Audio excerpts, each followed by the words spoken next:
Okay, Shannon, help lead me. Where are we headed? We're headed to refunds, returns, Okay, great. discounts, trades was the next thing that we were going to cover. Okay. What do you guys know about those things? Trades and refunds and discounts and refunds and stuff like that. Does it happen? Oh, all the time, 24/7. Okay, so we probably need to be able to accommodate that, right? So what would be the ideal spot for that, and how does that happen? Well, I mean, you would think you would want to tie it to the original invoice some way, Okay, okay. but it's got to be return marked, and in the system is a return and allowance so that you can use it to your tax advantage if that is part of the issue. Okay. So as soon as we start saying some of these words, there's tons of variables that start entering the picture, okay? Correct. Is it still usable? Am I just going to put it back on the thing? Is it a total defect and I have to send it back? Am I going to give them money? Am I going to give them credit? Am I going to, you just opened up a can of worms. Huge. Okay, so what I would say in this regard is you treat every instance different and you do it according to what is needed. Okay, so there's not a blanket system to be like, oh, you always do a return like this, or you always do a refund like this. Depending on what the scenario is, will kind of depend on how you're going to play. Okay, so let's come up with some scenarios, and then we'll do them. Okay. The reason I'm doing it this way is because if we don't, we'll be all over the place. You won't even be able to follow. Let's get some ideas of things that we want to do, and then we're gonna jump through. So somebody brings something back for an exchange. Okay. It shouldn't be a problem except it impacts inventory if it's an exchange of size or. Okay, no problem. Only if you have to restock it does it affect inventory. Okay, what's the next little thing we want to do? A return of defectives. Well, that's a warranty repair. Or is it defective, he got it and it was defective, but it's not under warranty? That's what we do. Well, who knows? What you have to Any do scenario. is literally when we start saying these words, you have to take it case by case, because if I give you a blanket, guess what? That blanket's not big enough to cover it. Okay? So return of a defective. Okay, what's another little possible thing we might do? Swap it for a different one? Okay, so that's an exchange. Exchange. Oh, that's Okay. exchange. What if you just wanted money back? Okay. Right. That's a refund. Money Okay. back, credit, in-store credit, Okay. Oops. return on a credit card if that's what you're doing. Okay. Okay.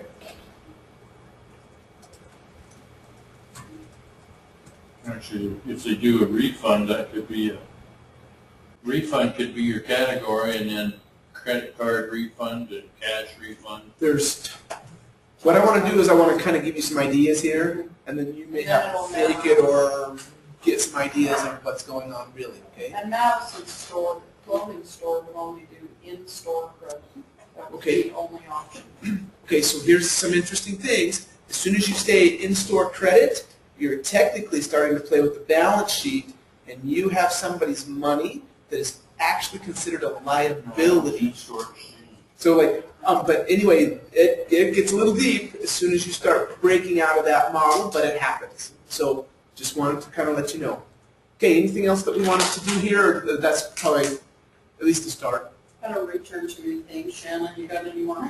I know I don't either, actually. I was like, they're doing great. If you don't buy that much, you'll have to return. Great. it. That's I noticed you qualify your exchange as being simple. Okay, well, it depends. That's just like single item exchange Well, versus just kind of multi-item. depends on what's going on. So. Yeah. And so it depends on, is there money that's being paid? Are we paying money back? Is it it gets all sorts of crazy as soon as we do that. We'll just play with some scenarios and kind of go from there. Okay. Alrighty, so the first one, just a simple exchange. Well, what let's do is let's go sell one of Shannon's tents, and then they're going to come back and say, oh, I actually wanted a different tent. Okay, simple exchange. Okay, Shannon, do you want to run it? sure. I don't know what I'm doing entirely, but I don't see a thing on there on your Help main me. sheet. What are you looking? I'm looking on your home page. Uh-huh. Auto return. There's not a button for it. It's gonna be tied to Okay, the so basically, invoices. it either already existed and went out the door, Yeah. or we have to create it, and there's a lot of different pieces that, like, there's not a button for exchange, okay? Ideally, if you are selling, how many of those are going to be exchanges? Hopefully very few. Yeah. I would hope so, I would hope Decent so. merchandise going. 1 out of 100, maybe 5 out of 100, whatever, like, but I want the buttons that are in front of you, go, go, go, go, go, go, go, go, go. This is once you need to learn this process, no problem. I can show you how to do that. So, Shannon, basically what you're going to do is you're going to create a positive invoice. Let's sell it to Cheryl, sell her a tent, and you know your tents that you put in there better. And then we're going to pretend that time passes, and then she's going to come back and be like, oh, here's this tent back. I didn't even open it. Can I get the other tent? Okay.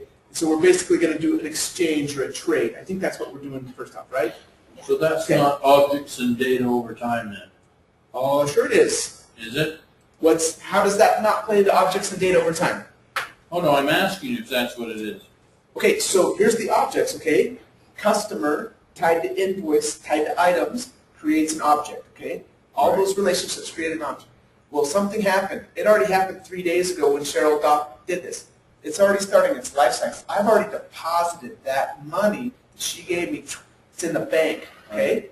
So this is objects and data over time. All of a sudden, 3 days later, I have to do a new invoice that says, I'm going to return this one, and I'm going to give you this one, and then I got to figure out the difference. Is it positive or negative? And then I'm going to figure out, am I going to pay you, or what am I going to do? Okay? Those are totally objects over time.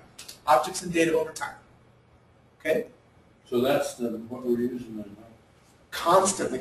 Well, this right here, I think you're talking about this little button here in the middle. Yeah. What this is a concept, okay? And eventually we're going to kind of link to some stuff, but these are just some small little drawings and some fun little things. But basically what it is we're going to be moving things from one spot to another. So in a virtual world, we're going like this.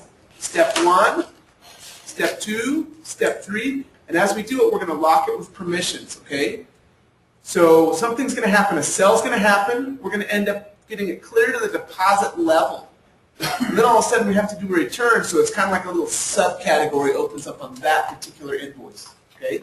It's definitely objects and data over time, but this is technically what it says right here is, hey, this is the future homepage for kind of helping to teaching you some of the futuristic stuff. But good call, good call. That's central. This whole line right here deals with time and objects and like what's going on. Users are central. Like I was trying to kind of lay this map out to be like, what's the heart of this application? You know, and inventory is right there in the middle as well. So these are some of the pieces that are kind of creating this. Shannon, are you okay if you Yeah, get to play? sure. Okay, so first thing, simple invoice to Cheryl and seller attends. And she's going to pay cash for that. Okay, great. So she said customer invoice. Now she's picking a customer. I'll be quiet. Go ahead. Do you want to talk? No. You talk. Okay. You talk. Okay, then I'm going to search for Cheryl, and I'm going to assign her to this cart because she's my customer. She doesn't know she's going to get a new tent. Lucky her. So I'm going to add an item, and I can just search for tent. Okay, so she's going to get the party pack, obviously, because she has a large family, and feels like that's what we always do. We party all the time. So that's all she wants, right? Correct. She's going to buy this. Check out. How is she paying? She probably doesn't have 400 cash. Credit card? Or check or whatever. Yep. Visa? Yeah, we didn't split mine up like you were going to do it. We did eventually do some of it. It's okay. We were just playing, Mark. Okay, she has hers. Yay, and I'm back to doing my business as usual. Okay, correct. So at this point, some time will lapse, okay? There existed an invoice. So technically, if we are talking different states and statuses, it's like this. It started, and we also know that it's been kind of considered paid, but nothing has been deposited, okay? So let's say that it's gone 2 stages in its checkpoints, okay? It started, it's been paid. Time starts happening, I end up depositing that. We haven't even talked about that, so I don't want to throw that in there right now. But basically, we would deposit those payments, okay? And so that basically seals that whole invoice. It's like, oh, sweet, another sale. I just made $400. Okay, 3 days later, she comes in with that tent and says, I actually need to return this, and I'd like to get a smaller one because I was thinking we were going to use it for our family, but my son just wants it for his camp out. Right, perfect, Okay. okay. So if I was looking for that and maybe say I did a lot of invoices, would I do advanced invoice here and then I can search because I know it's a tent and I know who my customer is, then I can pull up Sure, that sure, invoice. sure. Or I mean, I guess I could go to invoice homepage and search it there, So just go down to the line items. but then I can say, So this, hang on for just a second. This is the advanced invoice search page, okay? right, There are 3 different search forms on this page. oh, There's main, scroll down to the next big blue bar, oh, line items, payments. So those are 3 different pieces that make up an invoice, okay? We're going to be in line items. So right there under either part number or probably part number. Not right there, yep. Do 10. That's the tent. Cheryl, whoa. I just created one right in front of me again. Oh, I was like, she Sorry. bought 2? I'm just trying to, I bought, yeah, Cheryl. Oh, she bought 3. Yeah. Okay, so she wants to change this first one, right? Where she set the 1. Okay, so hang on just a second. What I'm going to recommend that we do is this is water under the bridge, okay? Yeah, that's This done. particular invoice has already gone, we've already deposited. I'm going to recommend that we make a brand new invoice and we say negative 1 of this tent and then I'm going to sell you something else, okay? So we haven't used the negative yet, but we're going to use a negative. Okay. So just go to the home page and you're going to start a new cart. Okay, Cheryl, right here we know that it's on invoice number 43, okay? That might be good to look it up if she doesn't have a receipt or anything like that, because the receipt will actually physically have, Say that. it'll say that number. Okay, so it looks like I sold this for X number of dollars plus tax, okay? So at this point, it kind of helps you because, like, say a sale happened or say, like, it's great to kind of look it back up, so then you're loaded. Okay, I know it was this number, I know what the value was, I know kind of roughly what I'm going to try to refund her or give her credit for, Okay. okay?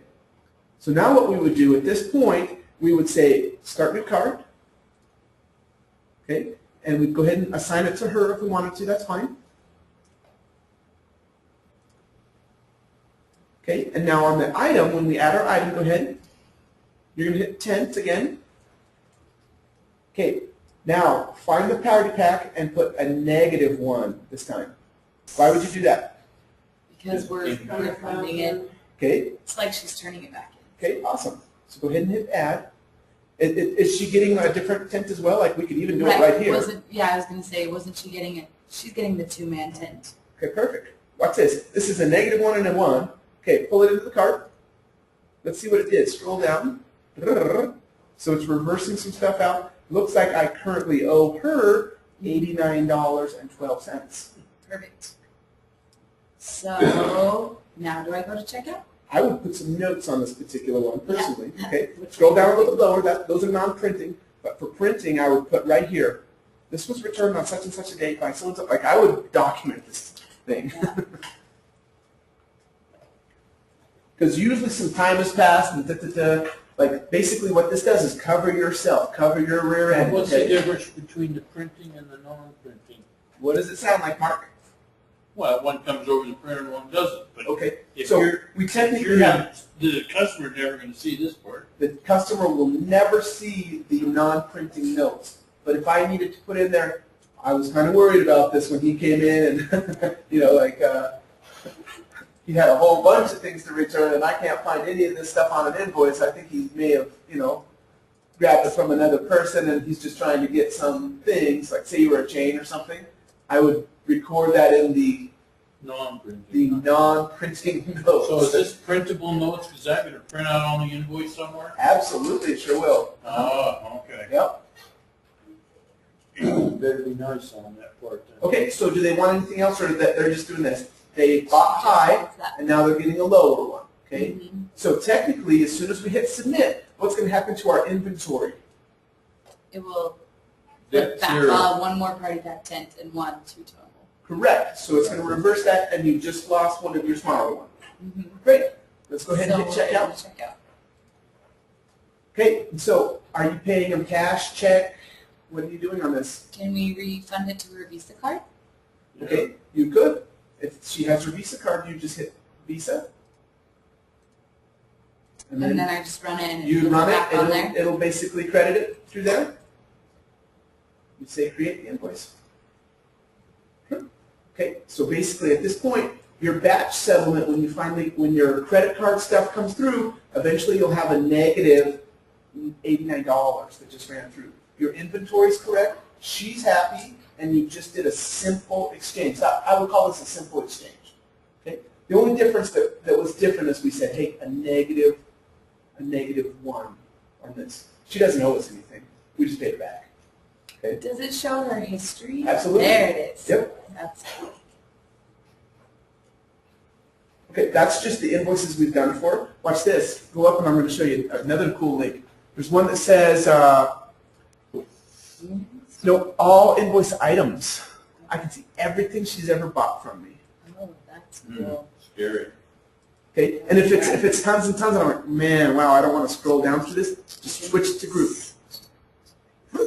Okay, she's bought 5 pink ladies, 4 oranges. It looks like I've given her a couple discounts as well. And Basically, then I could just search for one item specifically. if you wanted to, yep. Where does it show the tent on here? Right there. Oh, right Those there. 2 are tents. Oh, From 2 the gift tents. shop. Oh, that's right, spread one back, okay. This is the same, so invoice line at, oh. Okay, so you're basically on Checking an it advanced search right there. It just brought you back saying, hey, I'll just let you search wherever you want to. Okay. Great. So that's a simple exchange, okay?